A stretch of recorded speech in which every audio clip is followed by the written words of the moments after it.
foi um movimento artístico de grande repercussão em toda a arte moderna. Mas por que ele surgiu? O cubismo foi uma vanguarda artística do modernismo europeu, marcada pelo uso de formas geométricas. Surgido no início do século XX na França, esse novo estilo europeu rompeu com os modelos estéticos da arte ocidental. Mas como tudo começou? No início do século XX, os artistas consideravam que as tradições da arte ocidental eram sobrevalorizadas. Ao mesmo tempo, a arte invertebrada do impressionismo, preocupada obsessivamente com a luz, não mais interessava tanto os artistas, devido ao esgotamento da sua linguagem. Por conseguinte, os artistas procuraram outras culturas, temas exóticos, diferentes da realidade europeia, novas formas de expressão da arte que não tinham preocupação com a representação da realidade visível. Picasso, após várias visitas ao Museu Etnográfico de Paris, parece ter encontrado na linguagem não imitativa da escultura africana os elementos para uma nova representação da figura. Nesse sentido, despreza o uso excessivo de cores, passando a se preocupar mais com as linhas e os ângulos. Altera os sentidos da construção, anunciando uma transformação radical na linguagem pictórica, em busca de um novo vocabulário plástico, o cubismo. Além disso, Picasso era um artista linear, preocupado com o desenho, com a caracterização da forma. Não se adaptou, portanto, à linguagem impressionista que fundia objeto e espaço em pinceladas soltas que visavam captar a luz e a cor pictoricamente.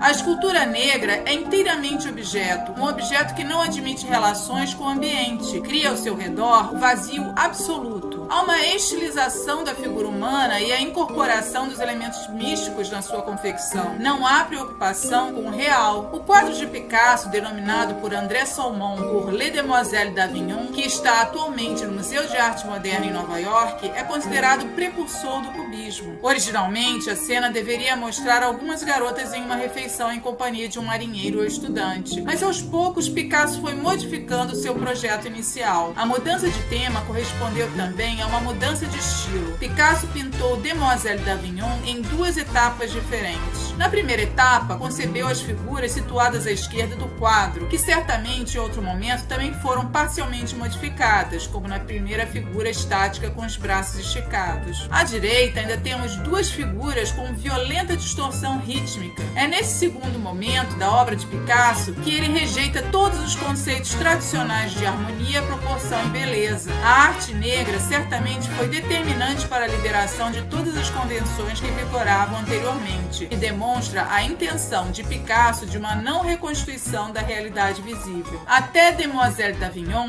trata-se mais de uma demolição do vocabulário plástico em uso do que propriamente de uma construção de uma nova linguagem. Para propor a formulação do cubismo, da representação de um novo espaço pictórico, foi preciso outras influências totalmente alheias ao temperamento de Picasso. Essa nova forma de representar as figuras e o espaço teve como principal fonte de influência e inspiração, além do contato com a escultura africana, as teorias de composição de Paul Cézanne, que teve uma primeira grande exposição retrospectiva em 1907.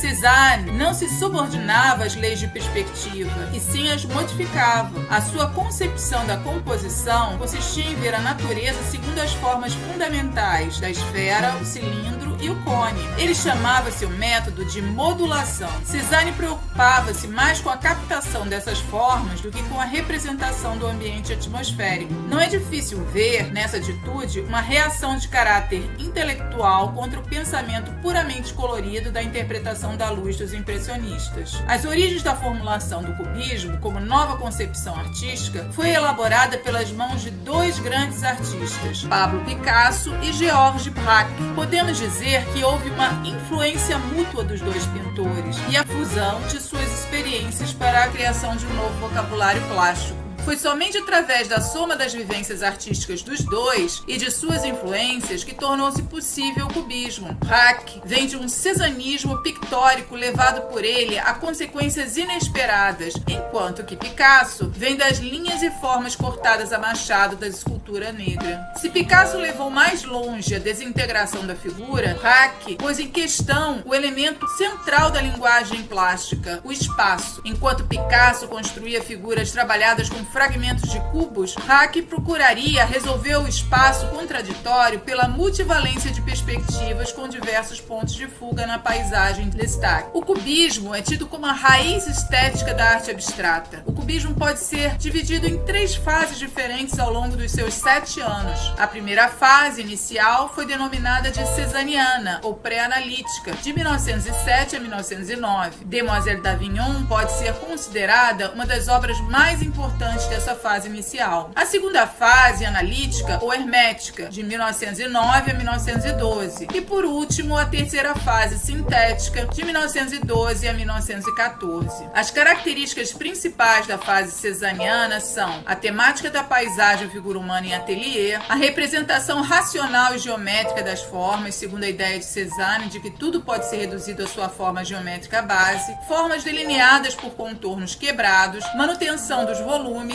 existência de perspectivas múltiplas com desdobramento dos planos, rostos são simplificados ou então representados como máscaras da influência da arte africana, e a paleta cromática, ou seja, as cores, bastante reduzida. O cubismo analítico é o resultado da primeira pesquisa de grupo na arte moderna. Trabalhando juntos, Picasso e Braque colaboraram tão estreitamente que muitas vezes torna-se difícil distinguir as obras de um e de outro. A finalidade era transformar o quadro em uma forma-objeto que possuísse uma realidade própria e autônoma. Mas quais seriam as principais características do cubismo analítico? A não distinção entre imagem e fundo, com a eliminação da sucessão de planos em profundidade, a decomposição dos objetos e do espaço segundo um único critério estrutural, a concepção da estrutura do quadro como um todo sem a preocupação de delimitações das formas, a sobreposição de múltiplas visões a partir de diferentes ângulos e pontos de vista condensados em uma única imagem, a ideia de simultaneidade no espaço de imagens sucessivas no tempo em uma unidade absoluta de quarta dimensão e a identificação entre a luz e os planos com o objetivo de decomposição e integração entre os objetos e o espaço. Os temas principais eram retratos, figuras, paisagens e naturezas mortas. As cores quentes prevaleceram em todos os momentos, com tendência para tons de madeira ou terra. Há também contraste notável entre as áreas iluminadas e as que se encontram na sombra. As inclinações desaparecem. De fato, o pano de fundo torna-se um plano tão esquecido que tende a desaparecer com esse movimento. Figura e fundo se apresentam inteiramente entrelaçados num todo único. De acordo com o pensamento cubista, se considerarmos a espacialidade do quadro como absolutamente não natural, porém absolutamente real, o procedimento a ser utilizado visa excluir qualquer efeito ilusório, ou seja, segundo Braque, não se imita aquilo que se quer criar. Portanto, no cubismo analítico, os temas dos quadros são meramente referências para a origem de um objeto em si. É a partir da fase analítica que o cubismo começa a ser apelidado como pintura abstrata, o que estava longe da intenção dos artistas, mas que é compreensível pelo resultado quase irreconhecível da representação. A fase analítica é marcada por temáticas de ateliê, como retratos e naturezas mortas, acentuada geometrização das formas com a prática de perspectivas múltiplas, as formas desdobram-se em vários planos completamente achatados. A anulação do fundo confunde-se com o motivo, que invade totalmente a superfície do quadro, bidimensionalidade completa e a utilização quase que exclusiva de ocres e cinzas como cores. O cubismo sintético. Essa fase do cubismo ficou muito conhecida principalmente por utilizar a colagem como principal característica. Os artistas representavam objetos simples do dia a dia. Nesse período, os quadros passam a recuperar uma imagem mais real, tornam-se, sim, mais fáceis de se interpretar. As cores mais fortes passam a ser utilizadas também nessas obras. Os quadros desses pioneiros provocaram ao mesmo tempo incompreensões de uns e admirações de outros. Desde 1910, um grupo de outros pintores passaram então a aderir à nova linguagem artística, tornando-se também cubistas, como Juan Gris, Fernand Léger e Marcel Duchamp. Conhecido como pioneiro e criador de subversões, Duchamp está associado a vários movimentos da arte moderna, incluindo o dadaísmo, o cubismo e surrealismo. Fernand Léger foi um dos artistas que possibilitou um prolongamento do cubismo, afastando-se das práticas iniciais de Picasso e Braque. Léger desenvolveu seu cubismo na lição de Cézanne, chamando a atenção para as formas geométricas contidas nos objetos naturais, dando mais ênfase aos cilindros, esferas e cones, em vez de cubos como fez Braque. Juan Gris desempenhou uma função reacionária dentro do movimento cubista. Ele mesmo mencionava que Cézanne fazia de uma garrafa um cilindro. Eu, de um cilindro, faço uma garrafa. Ou seja, Cézanne partia de um objeto para uma forma abstrata, enquanto isso, Juan Gris partia do abstrato para o concreto. Gris foi um cubista autêntico, assumindo as contradições da nova estética. Gris não buscava representar uma forma naturalista, mas sim uma certa garrafa. Procurava, assim, conciliar o vocabulário abstrato do cubismo, religando-o ao mundo exterior. Por volta de 1911 e 1912, começaram a aparecer as primeiras letras desenhadas dos quadros cubistas. Braque resolve inovar ao colar um recorte de jornal em um dos seus quadros. Aos poucos, os cubistas passaram a enriquecer suas obras com elementos materiais tomados do mundo concreto, como fragmentos de jornais, papéis pintados ou estampados, cartões de visita, areia, envelopes, etc.